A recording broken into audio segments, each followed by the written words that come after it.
welcome back. This is 3 anchors on a tanker because anchor down, baby. Anchor down, Vandy baby. just beat Alabama. Fuck Bama. Diego Pavia's the GOAT. Diego Pavia, greatest college football player in history. 40-35 in Nashville. Yep. Goalposts in the Cumberland. That's we where love are to see right it. now. They are currently at the bottom of the Cumberland River because Vanderbilt just beat Alabama, baby. Yep. That's And what it's all about. We all anchored down in front of the Vandy equipment bus. Yeah, so Dude, yeah, can we flash images of that? Yeah, we could we'll probably. put it up Oh on yeah, the here. screen. Let me put that away for you there, bud. But we were. Oh shit. We were at a Nashville Predators preseason game, which is right down in downtown Nashville, and right as the Predators lost the preseason game, the Vandy game was ending up, and we watched the end of the game on our phones with like 2 other Vandy fans who randomly showed up, and then we like ran around and celebrated with all the Vandy fans. It was awesome. It was sick. And then we drove all the way over to Vandy's campus, and everybody had already left to go dump the goalpost in the Cumberland, so we just wandered around with all the sad Bama fans. Yeah, it was awesome. It was amazing. It's like we left Broadway right as the Vandy fans were getting to Broadway, thinking that we were going to meet the Vandy fans on their campus. Yeah. And we were just in the wrong places at the wrong time. Yeah, we got to see the Alabama equipment truck. We'd you anchored down some random Alabama sorority girls, and they gave you the nastiest stink eye I've ever seen. That's sick. It's just an incredible night right now, and this you can just hear it out there. The city's vibrant. Yeah. Anyways, this is 2 dope boys on a porch on a podcast. 3 now. We have a 3rd dope boy. Special guest. Jack, say hello. This is. We have our 4th dope boy. He's a bear. He doesn't count as a boy. Yeah. But he's still dope. Hi, Regardless. I'm Jack Music. This is Jack Music. He's our friend. He's from music. Virginia. He does music. Jack Music does music. Nominative determinism wins again. Yeah, we've got some crazy albums in store. Yeah. What we like to do on this here podcast is we like to rank and review 2 albums of a week. We take a current release album, listen to it, rate it, give your opinion. You don't give your opinion. You don't matter. We matter. Our opinion matters. You're not on a podcast. You're not on the podcast. We're on the porch and you're not. And then we listen to an old album. We pick a random genre through Rate Your Music genre charts. And we pick a random album and just listen to it and rank it and whatnot. Yeah. So, this is another no notes, fuck it, we ball episode. Yeah. Because we're riding off the high of the Vandy victory. Yeah. So we're kind of just going for it. Yeah. I think this is just gonna be a great vibes episode. This is the vibes episode. We've all got shorts on. Yep. We're ready to go. Lululemon We all got the 5 thighs out. breakers, guys. You probably can't see Jack's thighs, which is unfortunate, but I I can't. hamstrings, Oh though. shit! These hammies aren't meant for the podcast viewers. If you're on Spotify. You have to I'm sorry, subscribe to our which you're not Patreon to see seeing, Jack's thighs. But yeah, let's get into hop right into our first album. Yeah. Which, no notes. I forgot what genre I picked. Oh, to it be was fair. progressive pop. Progressive pop. Yeah. A I'm cool genre home to some great albums like Spiderland. Do they call that progressive pop? It was under the progressive No pop fucking label, way. and I was like, we're not gonna listen to Spiderland because we've all definitely heard it. You also Genres that's are not dead. pop. And That it's is a not terrible progressive genre. pop. Yeah. So we picked long name. We picked a Mew and the Glass. Kites. What was it? Mew and the glass-handed kites. Mew and the Glass-Handed Kites by the band Mew, released in 2005. This was Aiden's pick for this week. I wasn't And born when this album was dropped. Were you were born in 2005? I was born in September 2005. That's disgusting. This was what you were talking about on episode 3. It was a New Year's release. Yeah. January 1st, 2005. This is our second New Year's release. We were talking about Yeah. this in Yeah, the Rob that's what I was episode. talking about. Because Yeah. King Yeah. Tubby did too, right? King Tubby did a New Year's release. Yeah. Yeah. That's That's crazy. But Mew is we don't know all that much about them. Honestly. They're not from the U.S. They're not from They're the U.S. Danish. Danish. Yeah. Okay, and they're just a That rock explains band. the vocals now. They're friends Yeah. with Jay Mascis. They're friends with Jay Mascis, guitarist for Dinosaur Jr. Yep. and other such projects. If But you're out there, Jay Mascis, hit my line. shout out, Hit my line, Jay Mascis. we love you, Jay Mascis. Let's get to work. But yeah. Hey, let's hop in the studio, Jay. Come on. But I know you've got bars. we've briefly discussed this album amongst ourselves because, I mean, there's never a huge debate about it, but we do have some. This might be a bigger split than the viewers are used to. Yeah, this might on be. how we feel about an album. Yeah, this might be the most disparate we've been. I mean, I'm not gonna give it too crazy of a rating. Yeah. Yeah, Aiden, let's start out. Aiden, what do you think about this album? I thought it was pretty good. I enjoyed it. I thought that it was just a solid progressive pop album. Mm-hmm. Good instrumentation, cool progressive bits. We'll definitely talk about this more. The vocals are very stylized. Hey. It must be Bama fans. Yeah, the vocals are very stylized on this Mm. album in especially in their production. So it's really a kind of take it or leave it thing. Yeah. It personally landed for me. I know it didn't quite land for you guys. Yeah. You can kind of talk about what you didn't like about that. I think they bring a really nice ethereal sound, and it adds a bit of weirdness that I kind of enjoy. Yeah. I will say, after re-listening to a couple of the tracks, I'm not as crazy about them as I first was. But the proggy bits are real nice. When they land, they land. This is an interesting album in that it sounds very much of its time. Yeah. In the early 2000s, like, alt-pop scene. It sounds a lot like early Arcade Fire. It sounds a lot like early, like, Pink, what am I thinking? No, Flaming Lips. Yeah. Not Yoshimi Battles. Really? Yeah, I hear a little... In the very, like, especially in, like, tracks, like, 2 and 3, I remember thinking, this is a lot like Arcade Fire. This is in a lot the like vocal Tortoise. No, I did not hear a lot of You Tortoise like, to this. you, like the synths along with like in track 2 and 3, like Maybe a little bit, but I think it's more like just the proggy bit. I feel like Flaming Lips and like I feel like Flaming Lips is the best comparison for this. I feel like they don't even get as proggy. Not as proggy, No, they don't get as proggy. but I feel like for tracks where they got less proggy and leaned a little bit more poppy, it sounded a lot like Yoshimi Battles and Robots to me. And for me personally, I kind of just was left thinking I'd rather be listening to a Flaming Lips project. Mm-hmm. The bits that were fine, but didn't stand out in any noticeable way, and didn't differentiate themselves from other stuff of this era to me. Mm-hmm. I will say, I loved the first track. Yeah. The first track is a 2-minute instrumental that leans noise rocky almost, and like almost math rocky, and it slaps. The proggy like gent metal on a like single coil, like It almost slaps. like what feels like a punk rock tone on the whatever Fender he's playing. I don't know, but Yeah, I wonder when I can actually look. I have a computer. When this, what point in their discography is this? Yeah. Because it almost sounds like they could, if this was like an I think it's earlier like their album, second album, they could have.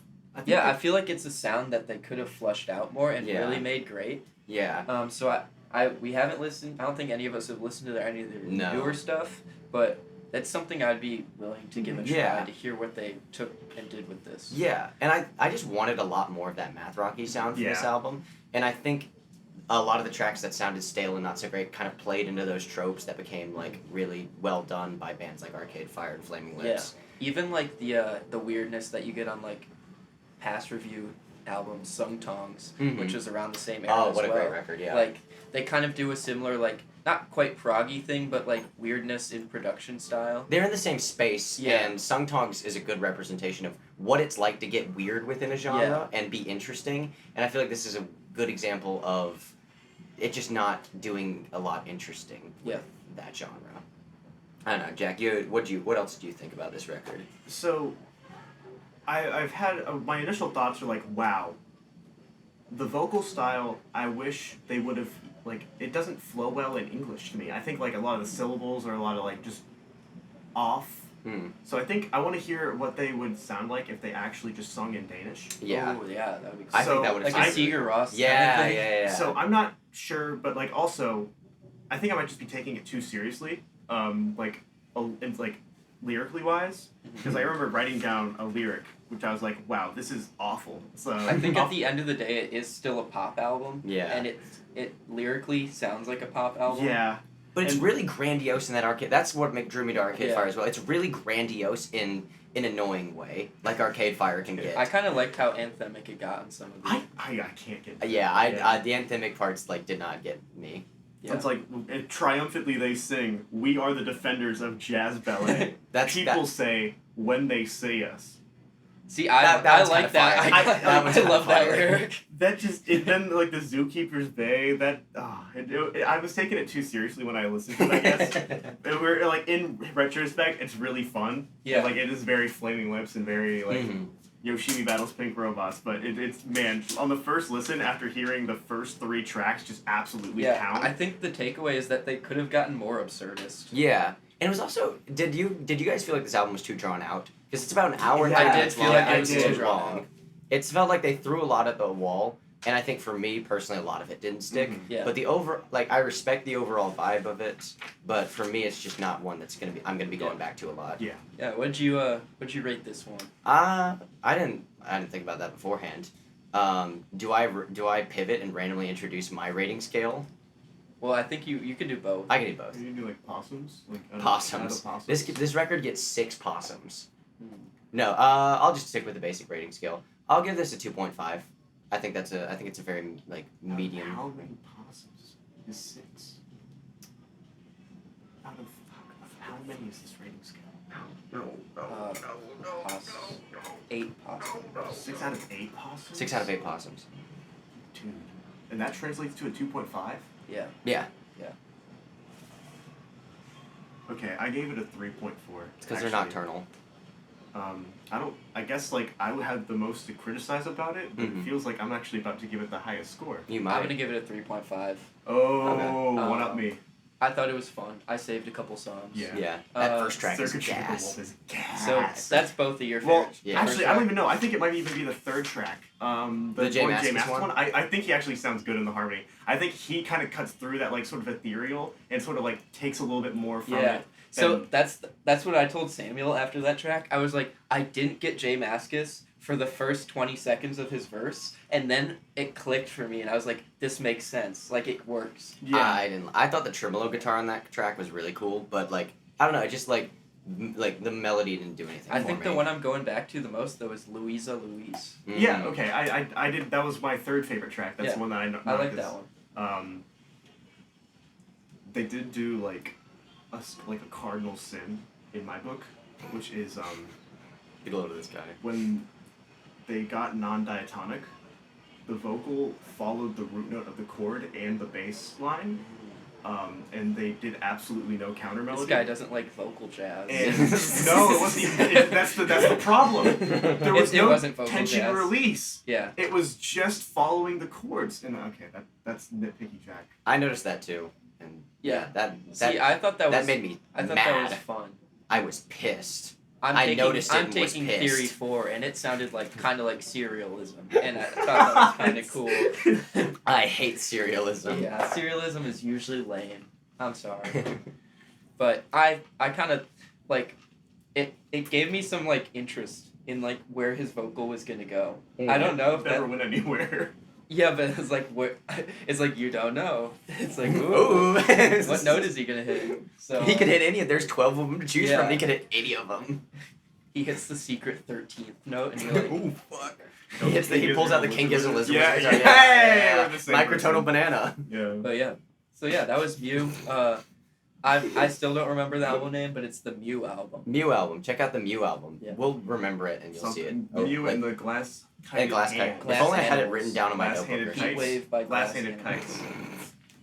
It was Mew and the handed Handed kites. kites. Yeah. I got it right. Fuck you guys. All right, let's do the next album.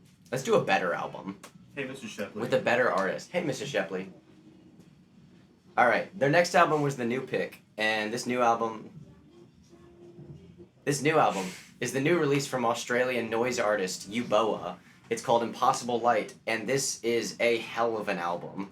This It's is a hellish album. Uboa is what was the name of her other album? Is it The Origin of My Depression? It was released in 2019. It was scary. And it is one of the scariest records I've ever listened to. Uboa is a trans artist from Australia, and she wrote The Origin of My Depression around the time when she was contemplating suicide in 2019, and it's reflected in the noise collage of that record, and that record is a feat. It is hard to listen to, it is insane, and it is an absolute feat. She is an incredible artist, and this is her first release since that, and it's called Impossible Light. Yeah. And, boys, how are we feeling about this release from Uboa?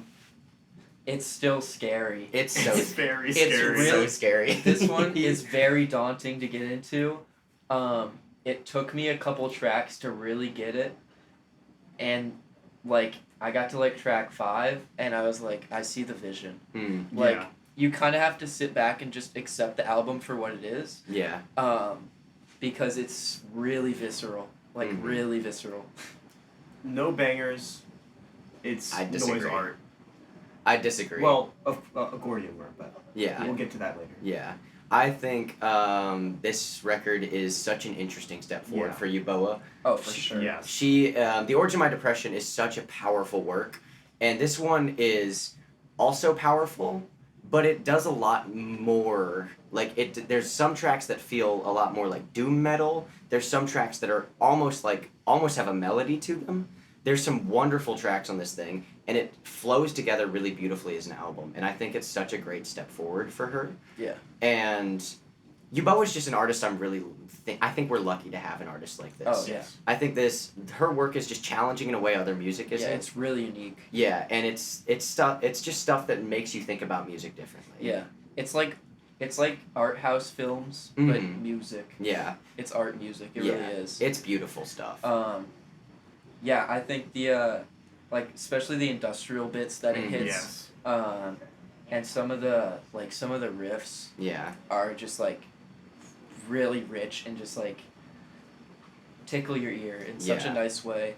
My biggest criticism with the album is lyrically, I think it's not the strongest. I don't remember the lyrics, I'm gonna be honest. I don't remember. Well, mostly in a sense that it's hard for me to take something seriously where the person is constantly just screaming. Yeah. I'm sorry. I love black metal, so this is kind of. I like black metal too, but Uboa in this album hit this one trope all the time, like multiple tracks where she her vocals cut out, like it cuts out, it like slows down, and then it just hits you with a scream. Yeah. And then everything comes in, and the first time it happened, it was like I was like, okay, that's cool, like that's a cool moment, and that happened like 3 or 4 more times, and I was like, I would like to hear a switch up, like it felt a little played out by the end of it. I think that's fair. And sometimes, dare I say, a little too dramatic. I think that's reasonable. I think part of that is the point, though. Yeah. No, for sure. It's definitely the message that's trying to be sent, but I think like saying it's too dramatic might even minimize the feelings that Uboa is putting into the record. Yeah. She's also so good at screaming. Yeah. She's got a great scream. Yeah. I think, or maybe not too dramatic's not the right word, but it's just a little much. Yeah. I think that's fair. Yeah. At least for me. Mm-hmm. Yeah. Okay. I know you said you were scared. Yeah, I was really scared, dude. I like when she was talking about like opening up your bowels and emptying. I love that. I love that. And like the little bubbly going on in your ear, like the See, I get chills thinking about it. Lyrically, one of my favorite tropes is like weird body horror, and they're like Home Is Where is really good at this, where they just like describe like freak. Yeah, like they've got the freak music. I think in their song like Every Day Feels Like 9/11, they have like images of like it's like teeth growing out of teeth and stuff like that. That's cool. And I love that. Is kind of cool. I love that Boy, stuff. do I got a movie for you. I don't know. I just really love lyrics about like body horror. I think especially for trans artists, like using body horror in their lyrics, for I think sure. it's really powerful. I think that really lands. Yeah, like we did this last week with what was the song? Fuck My Life 666. There's a lot of really bodily images. Yeah. And I think that's always a really powerful image for even trans like artists Jane to evoke. Remover too. Yeah. There's a lot of that. Like the like glass cutting your eyes and stuff like that. Really visceral stuff. I think really hits well. You know, I'm sorry. I don't like that. You ain't about that life. No. You ain't about I'm the not viscerally about that, horrifying body imagery. I can respect it. I can respect the art taste. I can respect everything about it. Hey, I can really respect and enjoy the meaning behind it on this Uboa album, but man, that's scary. That's fair. Yeah. That's fair. Well, I think we can move into our favorite track too, which we do all. Do you want to say it on 3? Yeah. 1, 2, 3. Gordian Worm. Which one were you gonna say? I was gonna say Endocrine Remover. Oh. Because that was the one that's like. Remove your bowels. We liked Gordian Worm. Gordian Worm was I think gas. it's the true banger on the album. Yeah. If there See, was that's a the thing. banger Like, on the album. I haven't listened to Uboa banger, and this is legit. Like, I don't know if I'd quite call it a banger, but it's the closest thing you get to one. I think it's in banger territory. Sick, yeah. It's glitchy, it's industrial, it's heavy, it's cool. Yeah, it's Hell yeah. great. Song. Welcome back, 9 Inch Nails. That is nothing like 9 Inch Nails. Yeah, No, it doesn't. It's nothing like 9 Inch It Nails. sounds nothing like 9 Inch Nails. So if you were expecting a 9 Inch Nails copycat, You are not getting tough it. luck, buddy. tough shit, buddy. Sorry, just your industrial. 9 Inch Nails is the only band. But yeah, I guess I'll jump right into my rating. Yeah, And hit this us with one it. was hard to rate. It's It is. Uboa is hard to rate. It transcends rating, but if I had to rate it, I'm gonna give it the very rare and very never seen before 3.5. Definitely don't give every album on this podcast a 3.5. 3.5 is definitely the easiest rating to give something that Yeah. you don't know exactly. You knew it was good, but you don't know exactly what. Yeah. Have you ever seen those shows where people ask people hey, how smart do you think you are, or how attractive do you think you are, and everybody was just a 7. Yeah. It's that. It's like, and the reasoning behind this is did I enjoy it? Did I enjoy my stay? Yes. Yes. Am I gonna go back and stay at the same place? Probably not. No. And it's where the rating scale just fails in general, because that's just not what this record's Yeah, no, for. I know. Yeah. Yeah. It's one of it's things like, we're 3 white guys. We're not really. That's damn, bro. We're not really We live in a society. qualified. Yeah. Not to be argument from authority on rating. Did you music, know? but- Whoa. We live in a society. All right, Samuel, say your rating like that. That was Dude. so loud in my ear. Dude, that was like the track. I gave it a 4 because I really liked it. I like Uboa because she's really cool. I will also be giving this album a 4. Let's go. All right. Now I think we're Moving on to our favorite To our- segment. Oh my God! Ow! Jesus Christ. Our favorite segment. Okay. That was What Alright. do Damn, you my call thighs this are- segment? We have to give it a spunky name. a spunky name. Can you come up with a spunky name on off the Probably rip? not. Like for tracks? For favorite tracks? Ow. Favorite tracks of Well, no, we gotta find a spunky. But Showing- I'm saying, is that just showing the the segment dope that's going boy on? the dope track. Showing the dope boy those dope tracks we found. All right, let's spin those dope Let's tracks. spin those dope track boys. All right, I think Samuel, you're up first. Mingling Oh no, we singles? got Shallowater up first. I Oh, think. we do have Shallowater. Yeah, let's Jack's track. Yeah. All right, Jack's Jack. track. You want to give us an intro into your Oh, track? Hey, that's guys. the name of the Jack segment. track. Jack track. Jack's track. Hey guys, have you ever thought, wow, there's not enough country shoegaze in my life? Well, get ready for. I think it's like More of dirt it. gaze. Dirt Gaze is the genre name, Dirt which is Gaze? kind of cool. Hey, Shallowater, I love you. I love you so much. And in an I intensely. don't know you, but I'll in know an- you soon. I'm talking about that. I was gonna get to that. I was gonna be in an intensely. Sexual. No, Oh. like the Platonic. no, like the one where, Parasocial. parasocial, Yeah. parasocial way. Or sexual. Anyways, this is Spin Me to Sleep. Anything else? Anything else Any- you want to give us a any little last background on words? Shallow? Any last? Oh shit. Okay. I'm really bad at this. Sorry, We've got our other. Where's Shallowater from? Shallowater's from Texas. They opened for Horse Jumper of Love, and they're like sort of Texas and Dive. Was Dive on that? I think Dive's on. Either way, they're touring around a whole bunch. They're from Yeah, Texas. they're so sick. This Yeah. dropped late last year. Mhm. I was the first on the train. I'm telling you, I was there. Yeah. All right, show me "Spin Me to Sleep" Spin by Me to Sleep Shallowater. by Shallowater.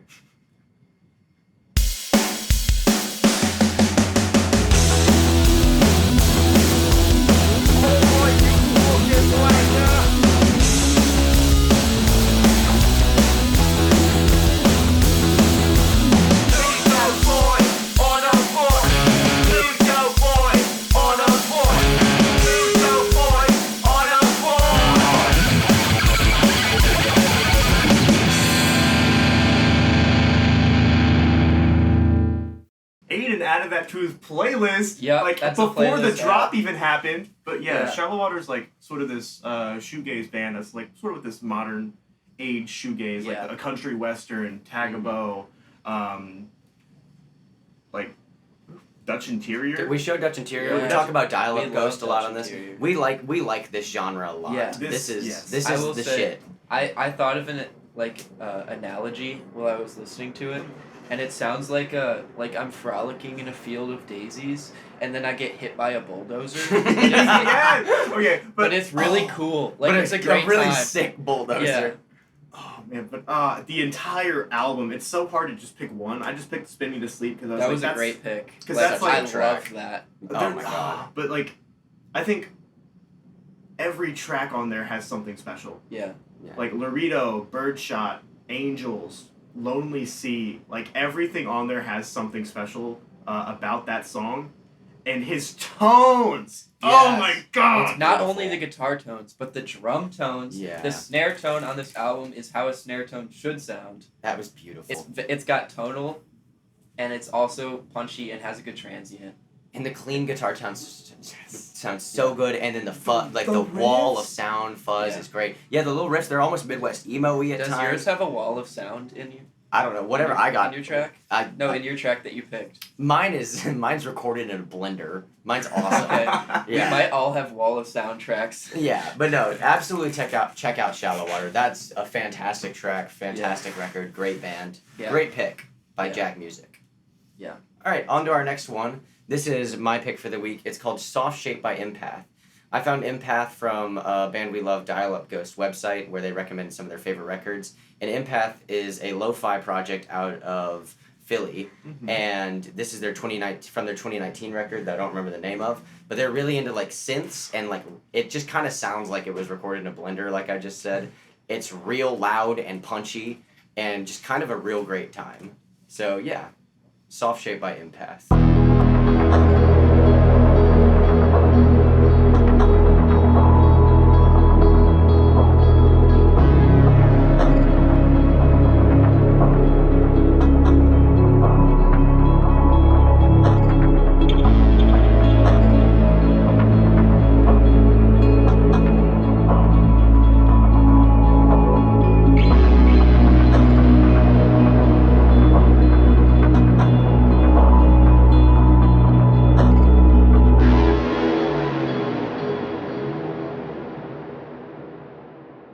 That Yeah. was sick. That was so cool. It was like really fun, but also really weird and really interesting. Yeah. It's kind of got the feel of like a 70s Paul McCartney song. Yeah. In the what?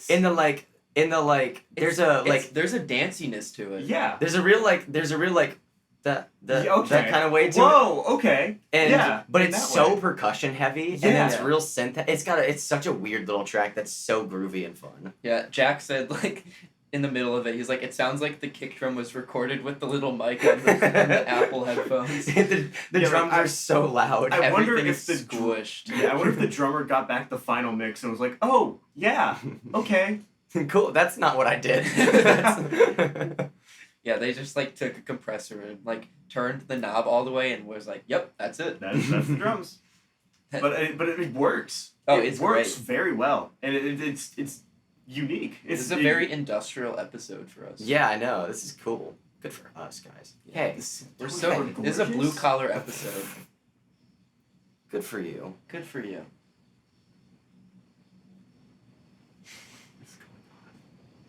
Good for you. I drove to you- Tennessee and all I got was the stupid hat. You look happy and healthy. You're thriving. Yeah. Has anyone told you that? Yeah, Yeah. I'm in Nashville with a couple of homies. Yeah, if you even cared to ask. What did I say to What? you? Man, You. Alright, I think Aiden's got a song to show us. Yeah, I've kiss got for the third time. cute. I've got a song by an artist.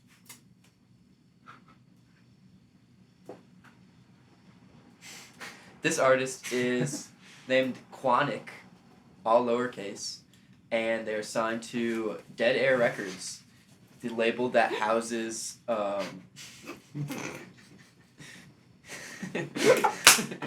Sorry. What are they housing? they house hot dogs and burgers. Uh-huh. No, they house Jane Remover, Oh, fuck yeah. Quadeca, Quinn. What? What's happening? Oh, good. He's too bitch made for this. Yeah, Quedeca, Quinn, Jane Remover, great artists, and Days God too. Don't forget Is about Days Camo God. on there? Or is I Camo don't on a think different Camo's- thing? He should be.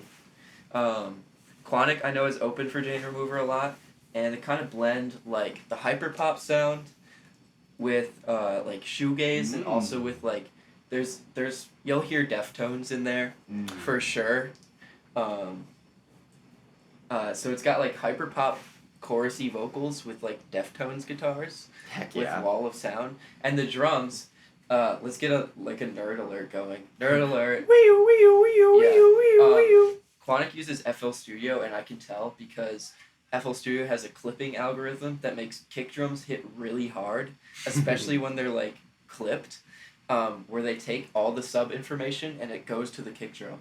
So you're gonna hear the punchiest kick you've ever heard. All right, let's hear the punchiest kick we've ever heard. So here's Snarky by Quannic. Let's do it.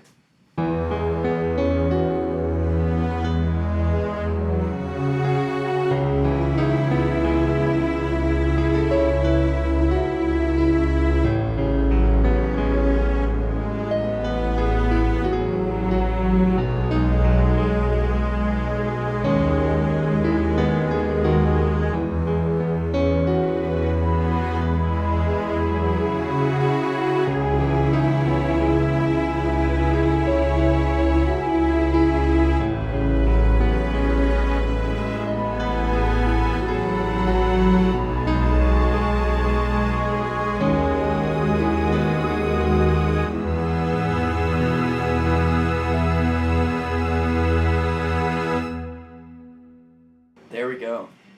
All right, that was Snarky by Quannic. Jack doesn't listen to hyperpop, I don't so know. that's like the gateway Okay, yeah. into that world, kind of. You know, that was really good. Yeah. It's really It's interesting. still hard to get into the vocal tone though. Yeah. It's like because I'm expecting like him screaming with the chorus with those drums. Yeah. Instead he just layers it over it, but still keeps the auto tune and like the pretty vocal melody. Yeah. And he puts like it's not a flanger. I think he's using Fruity Flangus, which is a FL Studio plugin that is a combination of a flanger and a chorus plugin. That's cool. Well, a chorus just keeps the dry signal with the flanger, and then a flanger is just you cut the dry signal. So Yeah, it's is it weird. Is it just like half dry signal flanger? I can show you like the. Ready? I'm gonna go and there's gonna be a flangus that happens on that vocal part right there, so you'll know. Okay. You're Oh, doing no, so much more post-mix. editing work for yourself. And it's fine. Yeah. If he doesn't do that, it's all right. He'll just show me later. Yeah. But Yeah. it's a thing. That's a cool. I like that song. The clippy drums are so fun. Yeah. Like that's a sound. That's a sound I'm still getting into as well. But the clippy drums are so cool. Yeah. Like, I think I love Quannic. I think Quannic's really pushing like computer music in a cool way, Mhm. where it's like you can make rock and be a rock producer now. Yeah. Which I think is a cool lane Yeah. to be in. Yeah. Snarky. Sick nasty. Yeah.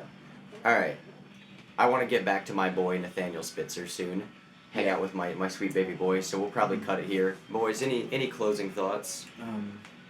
Anchor down. Anchor down, baby. Shout out Anchor Jeb down. Bush. Shout out Jeb Bush. Shout out Jeb Shout Bush. out Jeb Bush. I thought you Shout out said that George notification. No, Not- Jeb. Jeb. Shout out brother. Shout out JDHD.